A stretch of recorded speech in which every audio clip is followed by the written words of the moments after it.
Shalom, brothers. Salam alaikum. Yes, hello, peoples. So, Wagwan. Yeah, so, you know what? Something has been going weird the last few days, man. Feeling real tired, man. You know, in my soul and physically. It's like the timelines have shifted, so something weird has happened. Like CERN. You know, CERN?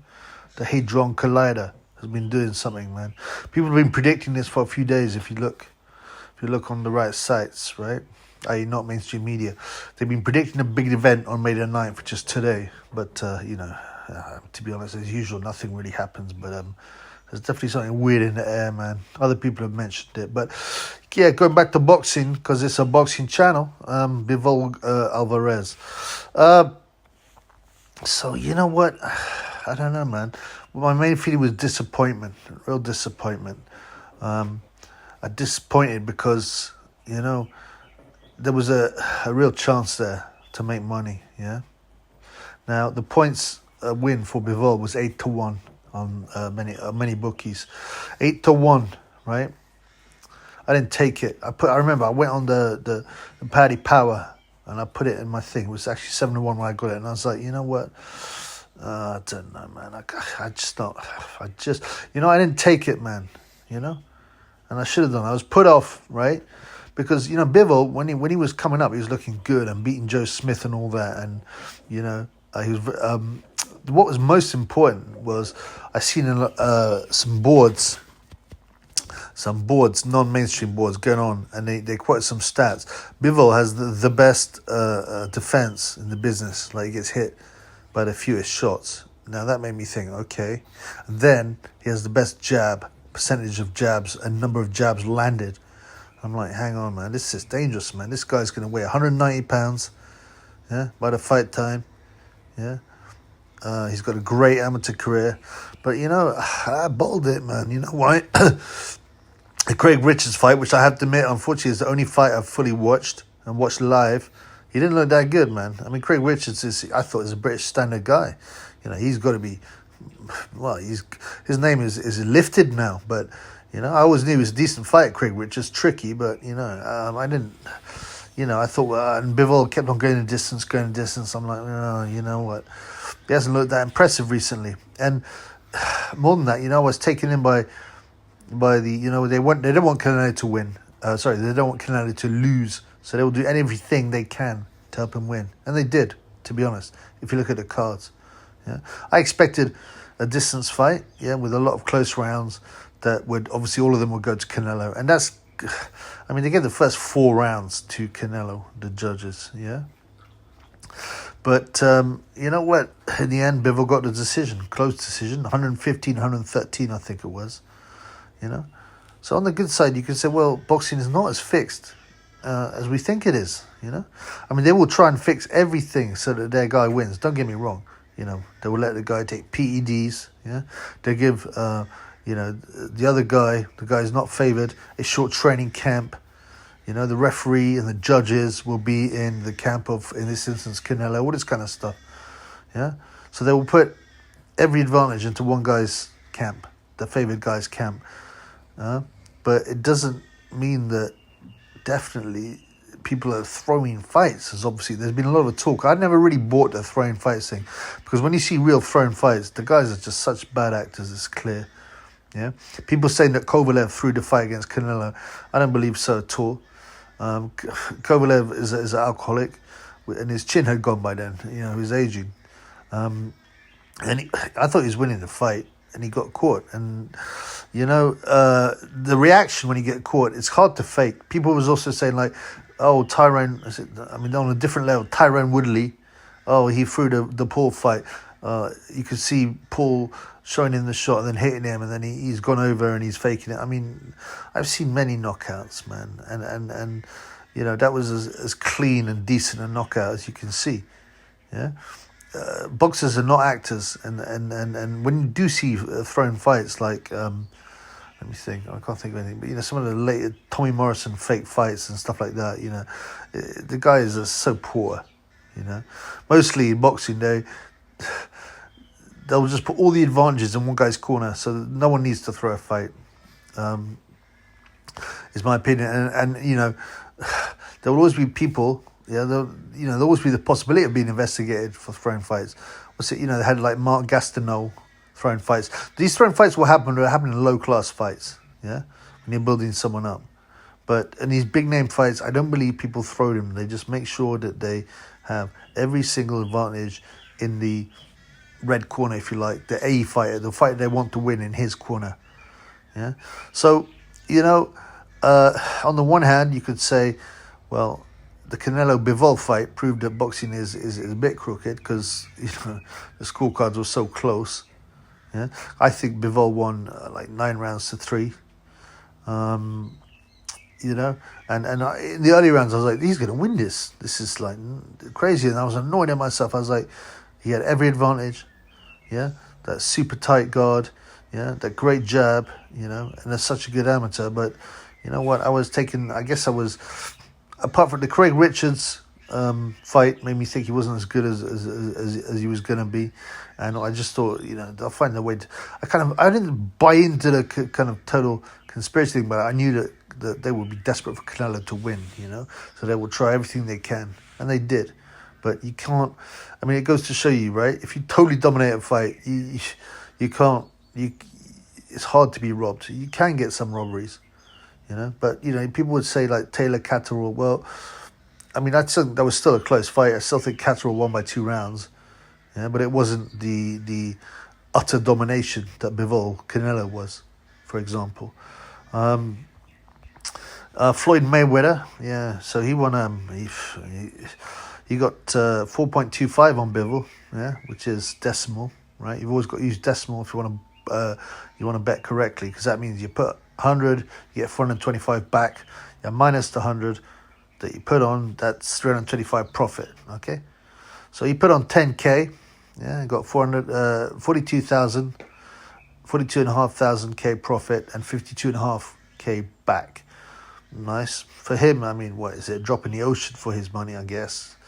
But Floyd, I think his only real vice is gambling and spending money. He's not into drinking or drugs, and that's one of the reasons he's been so successful. And you know what's nuts? Like, Bivol, was the warm-up for Campbell Hatton vs Levi Dunn on the undercard for Parker Chisora 1. You believe that? He was under Chris Eubank Jr. and Katie Taylor and Campbell and Hatton. You imagine that, man. This guy now. He's at the top of the world, but he's one of those fighters that's very effective, but obviously he's not especially marketable. Although he's quite funny, he's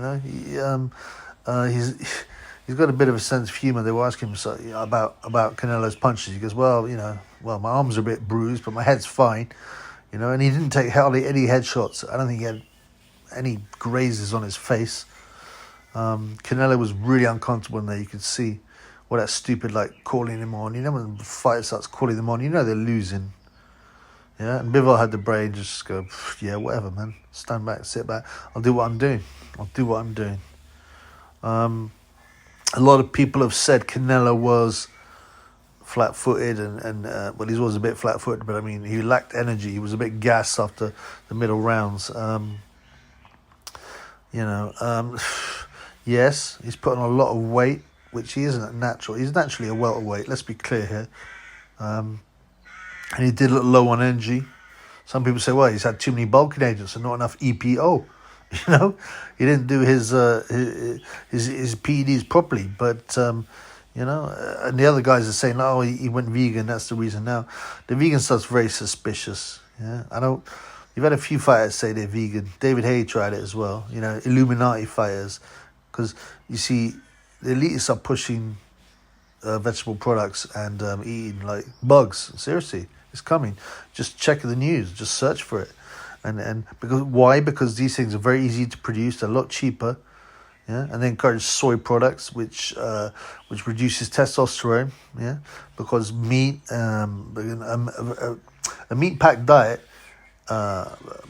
encourages testosterone production. That makes you strong, so they don't like that.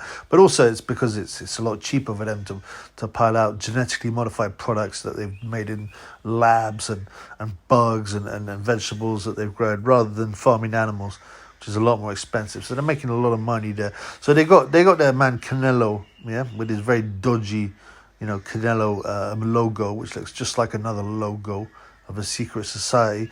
They've got it to push that. I very much doubt he had a full vegan diet.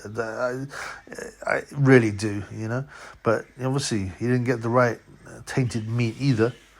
But overall, I think, frankly, taking PEDs can only take you so far, right? They will improve your performance by, I don't know, man, I'm guessing, but let's say 30%, which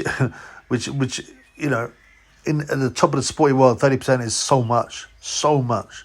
But you still, eventually, talent does count, as we saw with Usyk and Agay, for example. Agay's drugs couldn't help him against Ruiz, the fat man, Mr. Blobby. They couldn't help him against Usyk, but they helped him against a lot of guys. Because without the PEDs, there's no doubt in my mind Gage would probably be top 50 at the most. There's plenty of tall, athletic guys, that sitting around, but if they got that 30% extra boost of PEDs, they would do way better in their sport, and that's well known. Anyone who denies the efficacy of PEDs in improving performance is just high, or rather they're not high, but they haven't done their research. And it was crazy. Even before I was going to do a video, I felt, as I said, because of the timeline shift, I felt tired and weird. That the whole Usyk fighting Canelo, whatever 201, I was like, that's a joke, man. Usyk will splatter him. He's 5'8", Canelo, man. He's not built to be that big, and he's struggled with a number of fights, and a number of fights that people think he should have lost a decision, at least 4 of them, right, at a lower weight. And Usyk's a premier fighter. The only chance would be to make him drop weight down, and when you go from he would have to drop 20 pounds. So, when Roy Jones dropped from heavyweight, when he beat John Ruiz back down, he lost all his strength and he got ironed out, it damaged his chin. So that would be the only chance. But even then, I didn't see it, and it shows you how laughable it is. Whenever you get a fighter who's really good, people start going, he could beat anyone of all time. He can move up to super heavyweight, whatever. It doesn't matter. It's hype, man. It's hype. But yeah, so the future. Bivol's made a name for himself, but he's never going to be a promoter's favorite. Hearn afterwards, I think he'd be crying, man. And then, how quickly his fortunes have changed. Hearn and Coogan, right, in less than a year. Everything's gone downhill for them, Hearn's fighters are losing. The zone is not looking great. Coogan now can't go to America. He's in big trouble. He's been investigated. And this is how the world works, man. I don't believe in karma because that's, to me, a false concept. But you know what? It happens a lot. People get taken down. They get too arrogant. They get too cocky. And they get taken down. And Hearn was giving Bivol some credit, afterwards, and he wasn't making excuses. But, to be honest, what could he do? He was giving Bivol credit, but to me, there was a real... he's trying to be more likable, Hearn, because he realizes, he's trying to be more humble. Because he realizes things are bad for him at the moment, like Coogan, and people like that, And when people go through a bad stage, there's something. They try and portray themselves as more human, more kind, more gentle. They're looking for sympathy, because they feel vulnerable, and so they should. But you can't. People like Hernans are narcissists, man, and they're manipulators. They will constantly try and manipulate you to whatever they want you to do, to buy their pay-per-views, to think they're the best thing on the earth, and now when things are not going well, to make you feel sorry for them. Don't fall for that stuff. Coogan and Hearn are two peas in a pod, narcissists. And you know what? People say, well, you should wish bad on people. Listen, man, if you're a bad person and bad things happen, I've got no sympathy for you, man. You got what you deserve. That's all. Now, what else? So on that bill, it's pretty whack. The only thing that I watched was Zhang or Zhang Zhilei. He's the Chinese super, he's a heavyweight. He was super heavyweight as an amateur. It doesn't matter. People will say, casuals, heavyweights, the lower weights are much more skillful. But, the heavyweights are the kings, man. The kings of the division. If the heavyweights are doing well, boxing will do well. And, the truth is they're the kings. If boxing was completely pure, there wouldn't be, no weight divisions. There aren't weight divisions in the 100-meter sprint. There aren't weight divisions. Sorry, there aren't height divisions, let's say, in basketball. No one would be interested in, this is the division for people that are 5'5". Yeah? No, and they go, they're so much more skillful than the 7-footers. Yeah, well, that's fine, but let them play together. They'll get smashed. And that's the same thing with boxing. The top guys demand more attention and demand more money because they're the true kings. The true kings. And this guy's Zhang, so, he got beat by A. Gay in the Olympics. I think he got a bronze at some stage in 2008. He's 39, so he's a bit old, but, there's got to be some gold there, man. A Chinese guy, there's 1.5 billion Chinese, although they're not really interested in boxing. But, I've always said that you got to get him a shot at some title, even if it's undeserved. It's going to make a lot of money, and it's going to be an easy sell. Because Chinese people, everyone thinks are quite short. And I think if you look at their average height, they're about 4 inches shorter than Europeans. Yeah, so there's some truth in that, but Yao Ming, if you know basketball, Yao Ming was 7'6", and a great basketball player, and he was the tallest guy in the NBA at the time. And then he was a curiosity for sure. Same thing with Zhilei Zhang. Yeah, you don't expect a Chinese heavyweight like that, and he can bang the big bang. He's old. He had one bad performance, and he got a draw, but he had some infection, some problem with his kidney for sure. But he's 39. He was meant to fight Hrgovic. That would have been a good fight. I would have had Hrgovic winning, but I think it was a decent level fight. 50-50-ish. Well, I lean towards Hrgovic. So let's say 60-40 Hrgovic. But I would, if I was Zhang's people, you'd be just desperately trying to get him a world title fight. He's 39. The title's a bit tied up now, but, maybe we don't really know what's happening because Tyson's WBC title, so he's told him he's retired and they're waiting, yeah. And at some stage they will have to make it vacant. So I don't know, anyone can fit in there, Zhang, whoever, yeah. And then we don't know about Usyk, Joshua. There's allegedly a date. I think the 23rd of June or something. They're saying Saudi Arabia, but hang on, what's happening, man? There's nothing signed there, so it's a bit open. So it'd be interesting to see Zhang in the mix. What else? Kell Brook's retired. Well, I think that's a good thing, man. He can spend all his time in the clubs. You know what clubs I'm talking about? Taking ketamine and, I don't know what kind of sick stuff he indulges in. But actually, that is, if he sticks as retired, that's a great decision for him at his age. He would have made enough money. He's on the down, even if he just beat Khan. And money isn't everything. What about health, man? People always forget that. But so Brook, well, I think he's retired at the right time. The other one is Michelle Phelps, or Michelle Joy Phelps, she calls herself. So there's some weird stuff going on. She's made an announcement that she's shutting down her business, but then she isn't, and she's frozen her eggs. Yeah, it's like, and she's talking about making some major announcement on June the 1st. I don't know. It's all a bit like she's having a crisis. She's like 36, I think. Maybe she's discovering that being a hoe for attention and money isn't ultimately that fulfilling, and actually. And being smashed by whoever. She's been rumoured to be smashed by Johnny Nelson, Billy Joe Saunders, half the Ingle Gym, although I don't know, man. I think they're all batty mans anyway. But, I don't know. Some people are saying maybe there's some tape coming out. I don't think so. These things usually just fall out. but or some kind of revelation about something that's happened. It's about to come out in the newspapers, and it's going to affect her standing, so she's going to step down.